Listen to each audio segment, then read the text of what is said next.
कि वास्तु का उपयोग कैसे हो और कैसे क्या किया जाए। भूमि एनर्जी लोग चेक नहीं करवाते हैं। आप देख रहे हैं ना, जैसे ये जो मेरे पास में है ये देखिए। जी हाँ, ये डाउजिंग रॉड्स कहते हैं शायद इसको। ये डाउजिंग रॉड्स है और हम ये डाउजिंग टेक्निक से ये भूमि ऊर्जा को नापने के काम आते हैं। ऐसा उपाय बताइए कि हम अपना ओरा जो है वो, हम अपना आभामंडल जो है उसे कैसे स्ट्रॉन्ग कर सकते हैं, मजबूत कर सकते हैं। देखिए, सबसे पहली बात तो ये है पंकज जी की ऑरा आपको रोज क्लेंस करना चाहिए। जो हम इतने लोगों से मिलते हैं, हम एनर्जी एक्सचेंज प्रोसेस होती है, तो हमको ऑरा क्लेंस करना चाहिए। जो काला नमक होता है, थोड़ा सा भीमसेनी कपूर ले लीजिए और फिटकरी ले लीजिए। हम एंट्रेंस को और क्या ऐसा आकार दें, ऐसा क्या करें हम कि पॉजिटिव एनर्जी लेकर हम अंदर प्रवेश करें? सबसे पहले तो आपका एंट्रेंस एकदम साफ सुथरा होना चाहिए। आप आपके एंट्रेंस पे स्वास्तिक बनाएं, ओम लिखें, और जो पेड़ पौधे होते हैं, मतलब जो प्लांट्स होते हैं, आप प्लांटेशंस करिए आपके एंट्रेंस पे। जो मोटे पत्ते वाले पेड़ होते हैं जिन्हें रबर प्लांट्स कहा जाता है, आप उन्हें लगाइए। अच्छा। क्योंकि रबर प्लांट्स में एक खासियत ये होती है कि वो सारी नेगेटिव एनर्जीज को पॉजिटिविटी में कन्वर्ट कर देते हैं। अच्छा। तो वो जब एंट्रेंस पर ही आपका पूरा प्लांटेशन है, ग्रीनरी है, तो जब वो बाहर ही उसने पूरी नेगेटिविटी को एब्जॉर्ब कर लिया, तो अंदर तो फिर पॉजिटिव एनर्जी ही जानी है।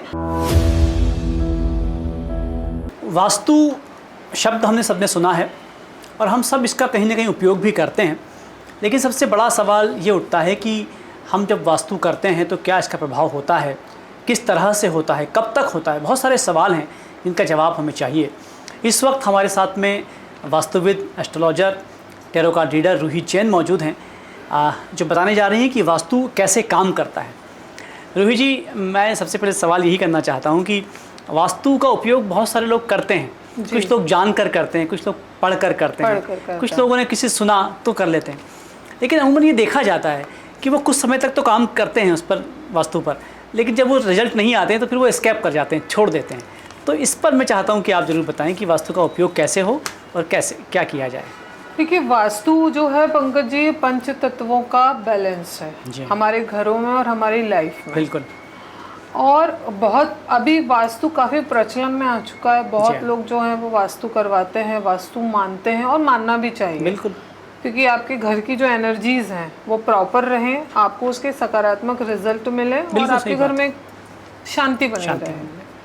जैसा आपका क्वेश्चन था कि लोग वास्तु, बहुत बार हम वास्तु करने जाते हैं तो हमारे पास ये टॉपिक आता है कि हमने फलाने से वास्तु कराया, इतना वास्तु कराया, सारी चीज़ें अपने हिसाब से रखी, पर उसका रिजल्ट क्यों नहीं मिला। उसका सबसे मुख्य कारण ये होता है कि जो भूमि एनर्जी होती है, भूमि एनर्जी लोग चेक नहीं करवाते हैं। आप देख रहे हैं ना, जैसे ये जो मेरे पास में है ये देखिए। जी हाँ, ये डाउजिंग रॉड्स कहते हैं शायद इसको। ये डाउजिंग रॉड्स है और हम ये डाउजिंग टेक्निक से हम ये भूमि ऊर्जा को नापने के काम आती है। मेरा मतलब ये है। अच्छा। तो डाउजिंग टेक्निक से आप पहले तो अपनी भूमि की ऊर्जा चेक करवाइए, क्योंकि इससे हमको ये पता चल जाता है कि यहाँ की जो ऊर्जा है वो पॉजिटिव है, नेगेटिव है। अगर आपकी ज़मीन में कुछ, कई बार होता है कि कुछ चीज़ें ऐसी होती हैं जो अंदर दबी हुई हमको मिलती हैं, तो उसका भी पता जो है इस डाउजिंग रॉड्स के माध्यम से पता लग जाता है। अच्छा। तो जब हमको वो पता लगता है तो उसके बाद हम उस भूमि को खोदकर उसमें हम कुछ प्रोसेस करवाते हैं, कुछ चीज़ें हम उसमें डलवाते हैं। अच्छा। और उसके बाद उस भूमि की ऊर्जा को, एनर्जी को शुद्ध किया जाता है। जैसे हम इंजेक्शन लगाते हैं तो वो ब्लड के माध्यम से हमारी पूरी बॉडी में वो दवाई फैल जाती है। उसी तरीके से डाउजिंग रॉड्स के माध्यम से हम उस भूमि की ऊर्जा का पता लगाते हैं कि पॉजिटिव है, नेगेटिव है, और फिर उसके हिसाब से हम उसको ट्रीट करते हैं। अच्छा। तो ये जो डाउजिंग रॉड्स होती हैं ये बहुत इंपॉर्टेंट फैक्टर होती है वास्तु में, और ये हमारी डाउजिंग रॉड सिद्ध होती है। तो क्या आप ये कहना चाह रही हैं कि सबसे पहले भूमि की, उसके बाद में वास्तु के उपाय किए जाएं? डेफिनेटली। सबसे पहले किसी को भी, चाहे वो प्लॉट ले रहा हो, चाहे वो फ्लैट बना रहा हो, मकान बना रहा हो, ऑफिस बनवा रहा हो, फैक्ट्री बनवा रहा हो, किसी भी तरीके का कोई भी अगर आप डेवलपमेंट करवा रहे हैं तो सबसे पहले आप आपकी भूमि की ऊर्जा को चेक कराइए। भूमि की ऊर्जा अगर सकारात्मक नहीं होगी तो आप कितने भी वास्तु उपाय कर लीजिए, आपको उसके पॉजिटिव रिजल्ट नहीं मिल पाएंगे। जी जी जी जी। और भूमि की ऊर्जा, उसके अलावा जैसे हम जो मिट्टी होती है, वहाँ की जो पर्टिकुलर मिट्टी होती है उसको भी चेक करके वहाँ की ऊर्जा का पता लगा सकते हैं। लेकिन आज के समय में जो डाउजिंग टेक्नोलॉजी है ये सबसे बेस्ट है और सबसे इसमें एक्यूरेसी भी आती है। जी, जब हम वास्तु की बात करते हैं तो एक शब्द आता है हेलिक्स। हेलिक्स क्या है और ये इसका इस्तेमाल कैसे किया जाता है? देखिए, हेलिक्स पर्टिकुलर दिशा के लिए एक धातु की बनी हुई एक आकृति होती है। अच्छा। और उस हेलिक्स को हम उस जहाँ पर कोई दोष होता है तो उस हेलिक्स को मतलब दिशा के हिसाब से उस धातु की हेलिक्स को हम वहाँ पर इंस्टॉल करते हैं और वहाँ के वास्तु दोष को, वहाँ की एनर्जी को हम बैलेंस करते हैं। अच्छा। सपोज जैसे जब हम वास्तु के लिए जाते हैं तो अगर किसी को कर्जा है, अगर किसी को कर्जे की समस्या है तो वो उसका नॉर्थ वेस्ट डायरेक्शन उसके लिए रिस्पॉन्सिबल होगा। अच्छा। अगर आपके नॉर्थ वेस्ट डायरेक्शन में दोष है तो आपके पास कर्जा होगा। अच्छा। आप कर्जा पटा ही नहीं पाएंगे। अच्छा। तो उसके लिए जो पीतल के जो पीतल के जो हेलिक्स आते हैं, आप पीतल के हेलिक्स को आप वहाँ पर इंस्टॉल कर दीजिए। अच्छा। आप देखेंगे कि कैसे करके आपके पास अरेंजमेंट्स जो हैं वो होना स्टार्ट हो जाएगा। अच्छा अच्छा अच्छा जी। आप रेमेडीज की बात कर रही हैं तो मनी फ्लो में किस ढंग से काम करती है रेमेडीज? क्या के लिए ना पंकज जी, जो दिशा होती है वो साउथ ईस्ट होती है जी। साउथ ईस्ट दिशा को जो रूल करता है वो शुक्र करता है। अच्छा। साउथ ईस्ट दिशा में जैसे आग्नेय कोण आ गया तो आग्नेय कोण में हम बोलते हैं कि हमारा जो किचन होता है, आपका जो साउथ ईस्ट डायरेक्शन है, एक तो आप वहाँ पर दिया लगाइए। अच्छा। आप घी का दिया लगाना चालू करिए, उसके आपको इतने पॉजिटिव रिजल्ट्स मिलेंगे कि आप सोच भी नहीं सकते। अच्छा। हाँ, एक तो अगर आपका कोई वहाँ पर दोष है तो वो भी उससे क्योर हो जाएगा, उसके साथ साथ आपका मनी फ्लो बढ़ेगा। अच्छा। आपके पास पैसा आने लगेगा। अच्छा। हाँ जी। तो आपने मुझे बोला कि मनी फ्लो के लिए और हम क्या कर सकते हैं, तो उसके लिए दूसरी रेमेडी ये है कि जो तांबे का या कॉपर का जो लोटा होता है ना, आप उसको लीजिए, आप उसमें 7 या 21 गोमती चक्र आप उसमें रखिए और आप उसको वहाँ पर प्लेस कर दीजिए। अच्छा। आप देखेंगे कि आपका जो मनी फ्लो है या जो प्रॉब्लम्स हैं वहाँ पर इमीडिएटली सॉल्व होना चालू हो जाएंगे। अच्छा। क्योंकि वास्तु में रिजल्ट्स आपको क्विकली मिलने लगते हैं। हाँ जी। और अगर आपके पास तांबे का लोटा ना हो तो आप एक तांबे का पतरा लीजिए और उसमें आप गोमती चक्रों को स्वास्तिक के आकार में चिपकाकर भी आप उसको वहाँ इंस्टॉल कर सकते हैं। अच्छा जी। जो मिरर है वो कहाँ लगाएं? बिल्कुल। तुम इस पर ही मैं जानना चाहता हूँ कि आप निर्देश दें कि कहाँ लगना चाहिए घर के अंदर, कहाँ किस दिशा में लगनी चाहिए? देखिए, जो मिरर की क्वालिटी होती है ना, वो मिरर आपकी चीज़ों को एम्पलीफाई करता है। बिल्कुल। वो डबल करके आपको देता है। जी हाँ, जी हाँ। तो मिरर की जो डायरेक्शन होती है उसके मामले में हमको थोड़ा सा सचेत रहना चाहिए। यूजुअली जो मिरर है वो ईस्ट डायरेक्शन में या नॉर्थ डायरेक्शन में आपको प्लेस करना चाहिए। अच्छा। हाँ जी। और आप कोशिश करें कि मिरर के सामने अगर आप ग्रीन प्लांट्स रख सकते हैं तो ये बहुत अच्छा है। ये क्योंकि आपने ग्रीन प्लांट्स रखा, एक तो नॉर्थ डायरेक्शन ही प्लांटेशन का हो गया, ईस्ट डायरेक्शन में भी आप प्लांट्स रख सकते हैं। और वहां पर अगर आपने N3 N4 पर अगर आपने मिरर रखा और उसके सामने आपने प्लांट्स प्लेस कर दिए तो कहना ही क्या, तो एम्पलीफाई हो गया ना। बिल्कुल बिल्कुल सही बात है। तो वहां से आपके जो मनी ब्लॉकेजेस होते हैं या जो पैसों के सोर्सेज होते हैं वो आपके बहुत तेजी से बढ़ने लगते हैं। अच्छा जी। अक्सर ये भी कहा जाता है कि दवाइयों को का रखने का भी स्थान होता है। हाँ, वो कहाँ रखा जाना चाहिए? आपने अमूमन देखा होगा कि लोग जो होते हैं दवाइयाँ या तो फ्रिज में रख देंगे या जो उनके ड्रॉज होते हैं खाने के, वहाँ पे उनकी दवाइयाँ रखी रहती है। आपको दवाइयों को घटाना है कि उनको इंक्रीज करना है? बिल्कुल। तो कभी भी आप साउथ में, साउथ वेस्ट में या अपने खाने के ड्रॉज में या किचन में आप दवाइयाँ फ्रिज के ऊपर बिल्कुल भी नहीं रखनी चाहिए। दवाई का काम होता है हील करना, आपके रोग को, आपकी प्रॉब्लम्स को कम करना। हीलिंग का जो जोन होता है वो N4 होता है, नॉर्थ ईस्ट डायरेक्शन होता है, ईशान कोण होता है। अच्छा। आपकी जो भी दवाई का डब्बा है, पहली बात तो उसमें एक्सपायरी की जितनी दवाइयां हैं वो सब आप निकाल के फेंक दीजिए। आप जो यूज कर रहे हैं, कर चुके हैं, उनको भी आप फेंक दीजिए। नॉर्थ ईस्ट डायरेक्शन में आप आपकी दवाई का डब्बा वहां पर आप रखिए। आप देखिएगा कि आपकी जो दवाइयों की संख्या है ना वो डे बाय डे कम होती जाएंगी। लेकिन आपने अगर किचन में रखा या साउथ वेस्ट में रखा या साउथ में रखा, क्योंकि वो गेनिंग की डायरेक्शन है। बिल्कुल। तो गेन आप किस चीज का कर रहे हैं? दवाइयों का कर रहे हैं आप। सही बात है। और बहुत सारे लोगों को मैंने देखा है कि अधिकतर लोगों के घरों की दवाइयाँ आपको किचन में ही मिलती हैं, खाने की जगह पर। किचन की आपने बात की तो किचन बड़ा विषय होता है खासतौर पर घर वास्तु के लिए। कि हम पानी कहाँ पर रखें और अग्नि का स्थान कौन सा होना चाहिए। मैं चाहता हूँ इस पर भी आप जरूर सुझाव दीजिए। देखिए, पहले तो किचन जो होता है पंकज जी, वो साउथ ईस्ट डायरेक्शन में आग्नेय कोण में सबसे अच्छा माना जाता है। अच्छा। तो किचन जो है वो मतलब आपने जैसे मुझे पूछा कि पानी कहाँ होना चाहिए, तो पानी का जो सोर्स होना चाहिए वो नॉर्थ ईस्ट या नॉर्थ तरफ ही ज़्यादा होना चाहिए। और जब महिलाएं खाना बनाती हैं उनका जो फेस है आइडियली वो पूर्व दिशा की तरफ होना चाहिए। अच्छा। वो स्वास्थ्य के हिसाब से और परिवार के अन्य सदस्यों के हिसाब से वो सबसे बेस्ट डायरेक्शन माना जाता है। अच्छा अच्छा। जी। और आप कोशिश करिए कि आप किचन में डार्क कलर के जो रैक होते हैं, डार्क कलर का काले रंग हो गया, ब्राउन कलर हो गया, इन कलर्स का इस्तेमाल नहीं करना चाहिए। अच्छा। आपको अगर रैक लगाना है किचन में तो आप जो जैसे ऑफ वाइट कलर है या वाइट कलर है जो या डल शेड्स होते हैं आप उनका इस्तेमाल ज़्यादा से ज़्यादा करिए। जी। क्या इनके अलावा कोई ऐसा तरीका है, क्योंकि शहरों में घर होते हैं, हर व्यक्ति को पूरब और पश्चिम ये सब मिलता नहीं है, बस घर मिल जाना अपने आप में एक महत्वपूर्ण होता है, ऐसे में कोई ऐसी रेमेडी है कि वो कुछ ऐसा वास्तु का काम कर लें कि कुछ तो नकारात्मक चीज़ें कम हों, तो अपने घर में ऐसा वो क्या करें? क्या कोई रंग ऐसा, पर्दों की हम बात कर लें, या क्या हम ऐसा करें कि वहाँ पर कुछ सकारात्मक चीज़ें हों? बहुत अच्छा क्वेश्चन है आपका ये, क्योंकि बड़े बड़े शहरों में फ्लैट्स में बहुत प्रॉब्लम होती हैं।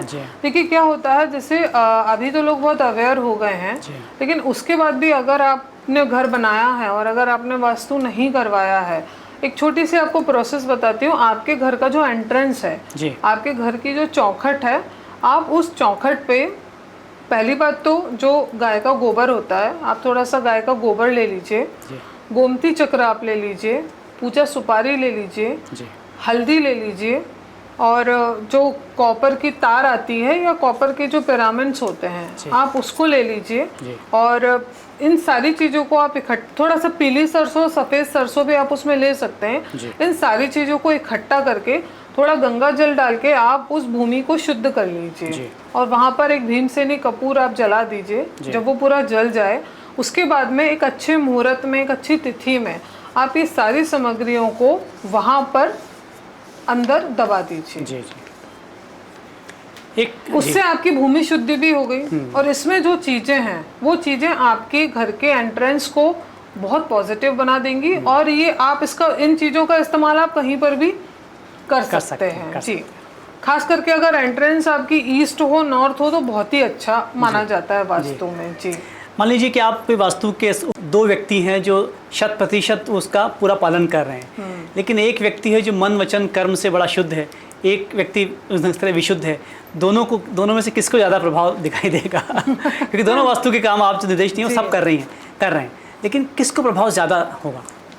देखिए ऑब्वियस सी बात है पंकज जी कि जिसका मन अच्छा रहेगा, जिसके वचन अच्छे रहेंगे और जिसके कर्म अच्छे रहेंगे तो उसको वास्तु क्या कोई भी आप रेमेडी कर लीजिए, चाहे आप एस्ट्रोलॉजी की रेमेडी कर लीजिए, आप पूजा पाठ कर लीजिए, तो उसी व्यक्ति को उसका फल जो है वो ज़्यादा मिलेगा। लेकिन कुछ केसेस में ऐसा भी होता है कि लोग हमसे बोलते हैं कि मेरे से ज़्यादा पाप तो वो करता है, लेकिन उसके पास तो कोई प्रॉब्लम ही नहीं है, पैसा भी आ रहा है, नेम भी आ रहा है, फेम भी आ रहा है, बिजनेस रातों रात तरक्की कर रहा है। तो वहां पर ये पॉइंट लगता है कि उसका जो प्रारब्ध है, जो पिछले जन्म का जो कर्म है वो उसने कुछ वहाँ ऐसा किया है कि शायद उसको यहाँ पर भी वो लाभ मिल रहा है। लेकिन एक टाइम बाद खत्म होगा, एक टाइम बाद तो क्योंकि घड़ा तो भरता है ना, बूंद बूंद करके ही भरे, लेकिन कर्म का जो हिसाब किताब है वो तो भरते ही है ना। और उसके अलावा मैं एक चीज यहाँ और ऐड ऑन करना चाहूंगी कि वास्तु नॉर्मल नहीं होता है, वास्तु एस्ट्रो वास्तु होता है। हम जो वास्तु करते हैं वो हम एस्ट्रो वास्तु करते हैं। उसमें बकायदा आपका कुंडली देख के, आपका चार्ट देख के और आपकी ग्रहों की जो प्लेसमेंट है वो किस दिशा में है उस हिसाब से हम आपको आपके घर का, आपके प्लॉट का, आपके फ्लैट का, आपकी फैक्ट्री का, आपके ऑफिस का हम आपको वास्तु करके देते हैं। जो बहुत इंपॉर्टेंट होता है क्योंकि मेरी पत्रिका अलग है, आपकी अलग है। तो हमारी कुंडली में सबसे पावरफुल प्लैनेट्स कहाँ प्लेस्ड है, 4 दिशाओं के हिसाब से कौन सा कहाँ हमको एंट्रेंस फलेगा, ईस्ट का फलेगा, नॉर्थ का फलेगा, साउथ का, वेस्ट का, तो वो हम कुंडली देख के डिसाइड करते हैं। मतलब आप ये कहना चाह रहे हैं कि एक ही वास्तु का नियम उसकी जन्मपत्री के हिसाब से बिल्कुल लागू होता है? बिल्कुल। अच्छा, बिल्कुल। उसको एस्ट्रो वास्तु कहा जाता है। एस्ट्रो और लोगों को एक्चुअली एस्ट्रो वास्तु ही कराना चाहिए। आप कभी भी वास्तु कराएं तो सबसे पहले आप जिससे वास्तु करा रहे हैं उसको आप अपनी पत्रिका दिखाइए आप, क्योंकि आपके घर में आप अकेले नहीं रहते हैं, आपके अलावा आपके घर में 4 लोग और रहते हैं। बिल्कुल सही है, बिल्कुल सही बात है। वो चीज होती है, उनकी अपना एक ऑरा होता है, उनका अपना एक ऑरा है, उनका अपना एक प्लैनेटरी पोजीशन है, उनकी अपनी महादशा, उनका अपना ग्रह का गोचर है। तो कुंडली दिखाकर ही आप जो है वास्तु करेंगे तो वो आपके लिए ज़्यादा अच्छा रहेगा। अब जैसे अभी एक और चीज़ मैं बोलना चाहूँगी कि बहुत बार ऐसा होता है, जैसे मैंने एक केस स्टडी किया था तो उसमें उनके घर में सब अच्छा था जी। पूरा वास्तु से उन्होंने घर बनवाया था और बहुत सारे उपाय भी उन्होंने यहाँ वहाँ से पढ़ के किए, लेकिन उनके घर 2 प्रॉब्लम्स थे जी। क्योंकि वो खुद भी वास्तु करते थे तो उनको लगा कि शायद मैं और बेहतर करता हूँ बाकी लोगों से, तो उन्होंने थोड़ा अपना ज्ञान लगा दिया। खुद ही ने किया। तो उन्होंने सबसे बड़ी गलती क्या की, एक तो डाउजिंग रॉड से भूमि की एनर्जी को चेक नहीं किया। भूमि उनकी निकली, भूमि की एनर्जी उनकी बहुत नेगेटिव थी। दूसरी चीज, उन्होंने जो उनका नॉर्थ ईस्ट डायरेक्शन था, जो ईशान कोण था, उसको उन्होंने कर दिया ऊंचा। अच्छा। और साउथ वेस्ट को कर दिया नीचा। अच्छा। तो वहां से उनको कर्जे की प्रॉब्लम स्टार्ट हो गई थी। जितना पैसा आ रहा था वो जा भी रहा था। उनको समझ में ही नहीं आ रहा था कि इधर ये पेंटिंग लगवा ली, साउथ ईस्ट में किचन बनवा लिया, बाथरूम में कोई दोष नहीं है, तो ये हुआ कैसे। जी जी जी। लेकिन एक प्रोफेशनल की सलाह में और आप जो खुद से कर लेते हैं उसमें अंतर होता है। तो जब उनकी केस स्टडी मैंने वहाँ पर की तो पता चला नॉर्थ ईस्ट जो उनका था वो उन्होंने ऊंचा कर दिया, साउथ वेस्ट नीचा कर दिया, तो वहाँ पर जो एनर्जी फ्लोस थे वो कॉन्ट्रास्ट चले गए। जी। हम चाहते हैं एक संक्षेप में आप हमारे जितने भी दर्शक श्रोता बताएं कि अपना ऑरा स्ट्रॉन्ग करने के लिए, अपने आप को मजबूत, जैसे हमने कहा कि मन कर्म वचन की बात हमने की, तो आपने कहा कि अगर वही सही होगा तभी चीज़ें आगे बढ़ेंगी। बिल्कुल। तो एक ऐसा उपाय बताइए कि हम अपना ऑरा जो है वो, हम अपना आभामंडल जो है उसे कैसे स्ट्रॉन्ग कर सकते हैं, मजबूत कर सकते हैं। देखिए, सबसे पहली बात तो ये है पंकज जी की ऑरा आपको रोज क्लेंस करना चाहिए। जो हम इतने लोगों से मिलते हैं, हम एनर्जी एक्सचेंज प्रोसेस होती है, तो हमको ऑरा क्लेंस करना चाहिए। जो काला नमक होता है, थोड़ा सा भीमसेनी कपूर ले लीजिए और फिटकरी ले लीजिए, आप उसको आपस में मिक्स कर लीजिए और उसका जो पाउडर होता है उससे आपको रोज नहाना चाहिए। अच्छा। अगर आप नहा नहीं सकते हैं और आप रात को जब आते हैं काम करके, तो उस जो वाटर होता है, जो मिक्सचर होता है ना, उससे आप अपने पैरों को और हाथ पैरों को आप धोइए, ताकि जो नेगेटिव एनर्जीज हैं वो आपके घर के अंदर एंटर नहीं कर पाए। जी। और ऑब्वियस सी बात है कि अगर आपको ऑरा आपका स्ट्रॉन्ग करना है तो आप आपके कर्म बहुत अच्छे करिए, क्योंकि कर्म अच्छे करेंगे, आपके अंदर की प्रवृत्तियां चेंज होंगी, आपके विचार चेंज होंगे, तो आपका ऑरा ऑटोमेटिकली पावरफुल होगा। और आप जो करेंगे उसका प्रभाव भी बहुत ज़्यादा धनात्मक रूप से मिलेगा, सवाल ही नहीं उठता है। जी जी जी।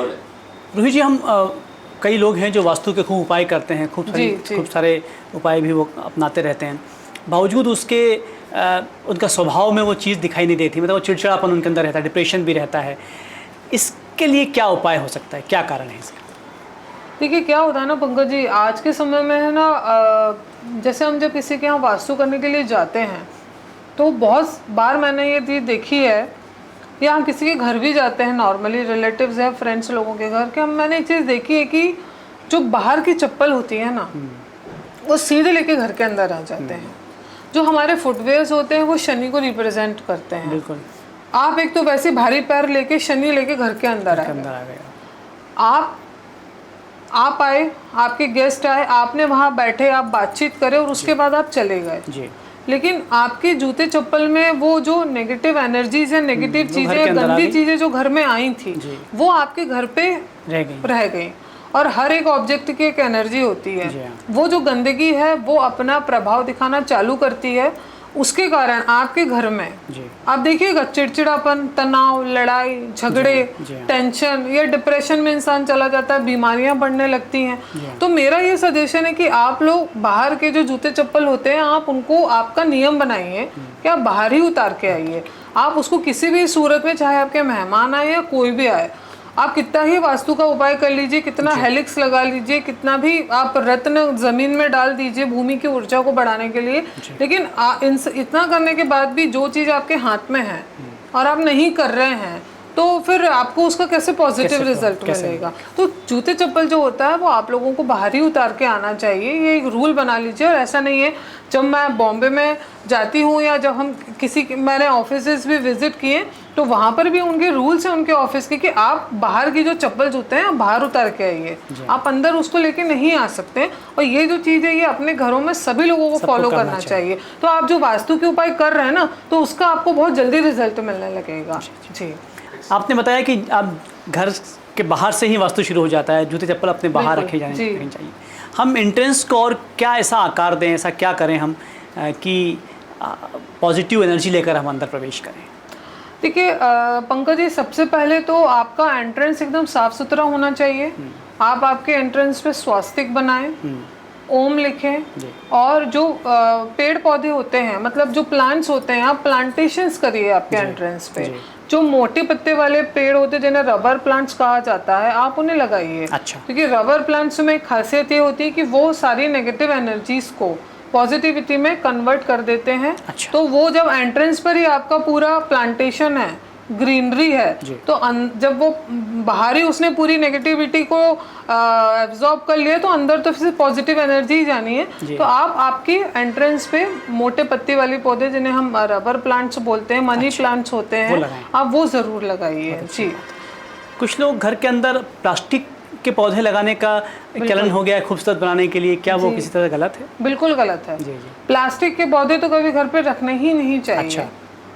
प्लास्टिक क्या होता है, जैसे that is a non conductor ना, प्लास्टिक कंडक्टर नहीं, नॉन कंडक्टर है। तो प्लास्टिक जब खुद ही नहीं कंडक्ट कर पा रहा है तो वो आपको कहाँ से पॉजिटिविटी देगा? तो प्लास्टिक के जो पौधे होते हैं वो घरों में बिल्कुल नहीं रखना चाहिए। इंस्टीड ऑफ आप रियल प्लांट्स रखें, क्योंकि रियल प्लांट्स की खासियत क्या है कि वो ग्रो हो रहा है, वो एवरीडे ग्रो हो रहा है, वो बढ़ रहा है, तो उसके साथ साथ आपकी भी तरक्की लिखी हुई है। तो हमको हमारे घरों में, ऑफिस में, बच्चों के स्टडी रूम में, इनफैक्ट आपके किचन में भी आप जितने ज़्यादा प्लांट्स रख सकते हैं आप उतने ज़्यादा प्लांट्स रखिए। आप देखिएगा कि आपको बहुत इसमें डिफरेंस समझ में आने लगेगा। और जो प्लास्टिक के पौधे होते हैं या जो फ्लावर्स होते हैं जो अमूमन लोग रख लेते हैं, वो वास्तु के हिसाब से बिल्कुल गलत है। वो पूरा नेगेटिव एनर्जी जनरेट करते हैं, और उसके साथ साथ वो जनरेट तो करते हैं और आपकी पॉजिटिव एनर्जी को भी कंज्यूम कर लेते हैं। वो मतलब जो हरियाली है वो घर के बाहर ही ना हो, घर के अंदर भी होनी चाहिए। डेफिनेटली घरों में आपको अगर पॉजिटिविटी चाहिए है तो आप प्लांट्स रखिए, ग्रीन प्लांट्स रखिए, आप एलिफेंट्स रखिए, हर जगह पर आप एलिफेंट्स रख सकते हैं, ये बहुत पॉजिटिव होते हैं। आप नंदी रख सकते हैं, और नंदी को जो है आप चाहे तो घर के मिडिल में रखिए, आप नॉर्थ ईस्ट में भी रख सकते हैं। ये कुछ चीज़ें ऐसी होती हैं जो आपके घर के वास्तु दोष को वैसे ही ख़त्म कर देती हैं, और आपके घर में पॉजिटिविटी, ग्रोथ और एक पीस वो आपको भी देंगे और आपके बच्चों को भी देंगे और आपके फैमिली के हर एक मेंबर को देंगी। तो कुछ ही खास वास्तु टिप्स हैं जो हर किसी को फॉलो करना चाहिए। रूही जी, आपने वास्तु पर, हेलिक्स पर, डाउजिंग पर और बहुत सारी बातें की, और मुझे लगता है कि इतनी महत्वपूर्ण बातें की हैं कि वो सबके लिए बहुत उपयोगी होंगी। तो एस्ट्रोलॉजर और tarot card reader Ruhi Jain ji से बातचीत हुई, और बहुत महत्वपूर्ण जानकारियाँ उन्होंने दैनंदिनी जीवन के लिए दी हैं। वास्तु पर भी बहुत महत्वपूर्ण सुझाव उन्होंने दिए हैं। मुझे लगता है कि हम सबको ये जो पॉडकास्ट है ये अपने नियर और डियर्स को शेयर करना चाहिए, ताकि वो भी लाभान्वित हो सकें। आप देखते रहिए हिंदुस्तान में।